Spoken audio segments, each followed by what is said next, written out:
Presidente Executivo da Lufthansa esteve reunido em Lisboa com o Ministro das Finanças. Em causa está a negociação de compra de uma participação da TAP. Ao início da tarde, o responsável da companhia alemã entrou no Ministério das Finanças. Hoje vai encontrar-se ainda com o Ministro das Infraestruturas. A empresa estará interessada em adquirir 19,9% da companhia aérea portuguesa. O jornal italiano Corriere della Sera avança que o negócio poderá estar avaliado entre os 180 e os 200 milhões de euros. Junto ao Ministério das Finanças tem estado a Helena Conceição Santos, que tem os dados sobre estas reuniões de hoje entre o Presidente da Lufthansa e o Governo português. A reunião entre o Governo português e a Lufthansa decorreu esta manhã aqui no Ministério das Finanças. A reunião foi feita a pedido da companhia aérea alemã e estiveram sentados à mesa o Ministro das Finanças português, o Ministro das Infraestruturas do Governo de Portugal e ainda o Diretor Executivo da Lufthansa. A Lufthansa é uma das 3 interessadas na compra da TAP e hoje poderão ter sido aqui dados passos importantes no processo de privatização da companhia aérea portuguesa. Não são para já avançadas quaisquer datas para que este negócio seja oficializado, sendo certo que, de acordo com informações obtidas pela RTP, a prioridade do Governo neste momento é o orçamento do Estado e não a privatização da TAP. Também ainda está por decidir qual o modelo de privatização que vai ser adotado. Estão em cima da mesa várias opções, entre as quais a venda direta a um destes 3 interessados, que para além da Lufthansa fazem parte também o grupo da KPLM e ainda o grupo que detém a British Airways, ou se vai ser feito um concurso. O Presidente do Sindicato Nacional do Pessoal de Voo e Aviação Civil, Ricardo Penarroias, disse há pouco aqui na RTP3 que não se opõe a esta venda. Com pouca expectativa, curioso talvez para saber da vinda e o que é que vai ser abordado, mas acho que estamos a falar de um caminho muito grande por percorrer. Portanto, é uma reunião que acho normal que aconteça, até porque a Lufthansa sempre foi um grande interessado na TAP, não é de hoje, já foi antes da pandemia. A Lufthansa sempre apresentou grande interesse na companhia, é sinal que a companhia tem a sua mais-valia. Na prática, o que é que os trabalhadores quereriam? Na prática, aquilo que nós sempre dissemos, no caso do Simvac, foi que, independentemente de ser privado ou público, aquilo que nós pretendemos é uma gestão séria e profissional.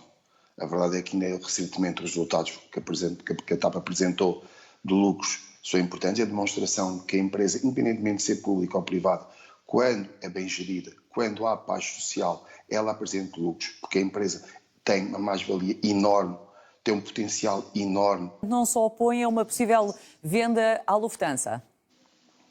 Pelos valores que estamos a falar, não me oponho. Nenhum membro do governo falou com os sindicatos sobre, ou pelo menos com o diretor do sindicato do Simvac, nenhum falou sobre privatização, os moldes que seriam, os possíveis interessados. Está connosco o Pedro Brinca, professor da Nova SBE. Olá, viva, muito boa tarde e obrigada por ter vindo ao jornal da RTP3. O que é que a TAP e o governo português poderão ganhar ou perder com este eventual negócio? Bem, em primeiro lugar, os números têm vindo a público, estamos a falar de cerca de 200 milhões por perto de 20% do capital da TAP, põem a avaliação da empresa em cerca de 1.000 milhões, o que me parece um número manifestamente baixo, quer pelo valor que se acredita que a empresa pode representar, e então nem se compara que se pensarmos naquilo que os portugueses já injetaram em termos de capital, que ultrapassaram os 3.000 milhões de euros. Bem, a TAP pode ganhar, e a Lufthansa, se for esse o parceiro, poderão ganhar em que sentido? Bem, em primeiro lugar, a complementaridade de algumas rotas, não é? Portugal realmente é aqui um bocado a porta do Atlântico e da África, e aí pode ganhar alguma complementaridade a Lufthansa a trabalhar com a TAP. Face aos outros consórcios, como por exemplo o que seria da British Airways com o da Ibéria, será talvez uma opção que não porá diretamente em causa o hub de Lisboa, porque claro que se fosse o grupo da British Airways com a Ibéria, Madrid aqui ao perto, podíamos ver-nos nessa contingência.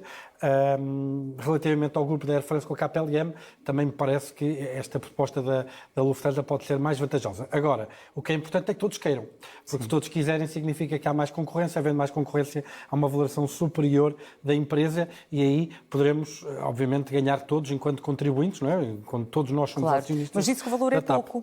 a estes cerca de 200 milhões de euros, será pouco? A avaliação parece-me baixa. Mais uma vez, como lhe digo, primeiro, faça aquilo que muitos analistas dizem que a TAP pode valer, e no fundo é isso que conta, mas quer dizer, do ponto de vista político, há aqui um buraco complicado de resolver, porque são mais de 3 mil milhões que foram injetados.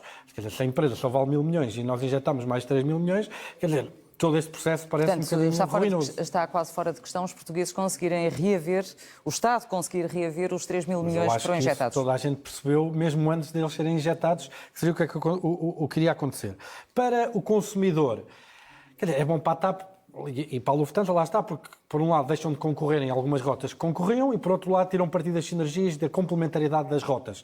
A TAP passa a aceder a toda a rede de rotas da Lufthansa. Sim. E vice-versa. Para o consumidor, bem, o consumidor, aquele que estava interessado principalmente nas rotas que a Lufthansa e a TAP concorriam entre si, aí irá perder, não é? Por outro lado, irá ganhar outras opções, diretamente a perder Lisboa com a ligação com os hubs da Lufthansa.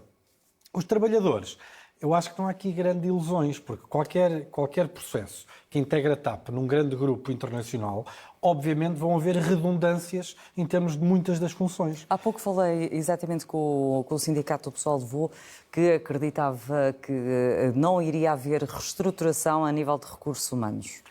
Parece-me que isso é uma versão um bocadinho fantasiosa, não é? Quer dizer, pode ser negociado, pode ser imposto, mas a longo prazo eu não estou a ver como é que isso é sustentável, porque ao pormos a TAP dentro de um grande grupo de aviação, não é óbvio que há aqui todo um conjunto de chefias intermédias, redundâncias de serviços que acabam por ser redundantes. Quer dizer, e qualquer lógica de racionalização de recursos impõe um emagrecimento destas estruturas que são redundantes, porque antes viviam em separado e agora vivem em conjunto. Por isso não me parece que a longo prazo que isso possa ser mantido, a não ser que seja compensado por um crescimento do grupo como um todo. Sim. Seja, as sinergias trouxerem um nível de atividade económica que motivem um ganho da escala de operação, que depois dê um ganho líquido em termos do que são contratações, em termos de cabeças, de pessoas, não é impossível. Agora, que há posições que vão ser redundantes e que irão ser eliminadas, nem eu consigo conceber como é que seria de outra maneira. E, na sua opinião, está em causa, nesta fase, apesar de a Lufthansa já ter manifestado anteriormente algum interesse, mas pode aqui já estar em causa uma verdadeira negociação ou uma manifestação formal de interesses? Eu não faço parte do governo, nem faço parte da Lufthansa, não tenho essa informação privilegiada, tanto quanto sei tudo aquilo que tenho lido na imprensa, que é uma manifestação informal de interesse. Creio que um processo desta dimensão, ainda por cima tão mediático como este será, creio que irá levar todo um processo propriamente estruturado. O Governo, se tiver a habilidade negocial que creio que terá, irá obviamente tentar arranjar outros candidatos para a alienação da mesma participação social para incutir aqui alguma concorrência e maximizar a receita que pode receber. E ultrapassar os tais 200 milhões, que ainda há pouco dizia que é pouco. Exatamente, me parece um número bastante baixo para aquilo que eram as expectativas. Por isso, creio que esse processo, quer dizer, estamos a falar de muito dinheiro dos portugueses, não é? Não é difícil pensar numa valoração de 1.000 milhões dividido por 10 milhões de portugueses, quanto é que calha a cada um e quanto é que isto impacta, não é? Uma boa negociação ou uma má negociação. Estou em crer que, quer dizer, não há razão nenhuma para que a negociação não seja bem feita. A Lufthansa fechou um acordo para a compra de 41% da companhia italiana, a ITA. O querer a companhia italiana e agora parte da portuguesa, que estratégia, na sua opinião económica, é que a Lufthansa quererá? É aquela que a literatura de aquisições e fusões tipicamente diz, não é? Ao adquirir, ao fazer uma integração de companhias que operam dentro do mesmo setor, aquilo que existe é um ganho de escala, eliminação da concorrência, não é? E ao mesmo tempo a eliminação de algumas redundâncias, porque uma estrutura passa a conseguir gerir muito mais... Mas com 19,9% a participação maioritária seria do Governo. Aliás, os 19,9% significa que não tem de ir passar pela Comissão Europeia, ao contrário do que sucedeu com os 41% adquiridos da ITA, que obrigou inclusive à imposição de remédios. Agora, 19,9%, que poder na realidade é que dá? Porque 80% ficam na mão do Estado. O Estado vai continuar a ter poder de veto sobre tudo aquilo que for a organização da empresa, significa que o processo vai continuar... Nem precisa de golden share aí, não é? Exatamente.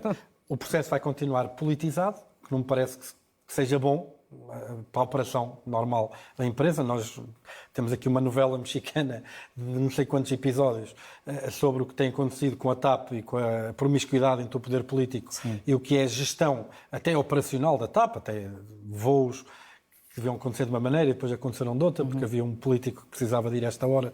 Bem, enfim, quer dizer, tudo isto não é desejável para uma gestão eficiente, coerente, consistente, Neste organizada. momento, a TAP saiu do vermelho, conforme sabemos, através dos resultados, nomeadamente o segundo trimestre. Depois de injetar mais 3 mil milhões de euros, quer dizer... Nós estamos a falar da própria operação, sim. da TAP, sem essa injeção. Pronto, mas a injeção acabou por dar ali uma alavanca. Quantos anos é que não seriam precisos para nós, com esse lucro que acabou de referir, conseguirmos reaver aquilo que investimos? Mas pronto, é uma decisão que foi tomada, é política, está no passado. Na sua opinião, quanto tempo é que demorará todo este processo, eventualmente, de privatização de parte da empresa? Sinceramente, é muito difícil de perceber, porque isto vai depender de uma conjuntura económica que está a variar com uma volatilidade enorme. Nós todos temos visto o que é que tem sido a agitação nos principais mercados bolsistas. Temos fenómenos políticos importantes a correr a médio prazo, como é o caso das eleições nos Estados Unidos. O próprio equilíbrio de forças do governo é muito periclitante. Agora vai ter um teste de ferro com a questão da votação do orçamento. Tudo isto está sujeito a um conjunto de timings políticos e económicos que tornam qualquer previsão de uma estimativa meramente, quer dizer... Indicativa. Professor, muito obrigada por ter vindo a este jornal. Foi um gosto. Muito obrigada.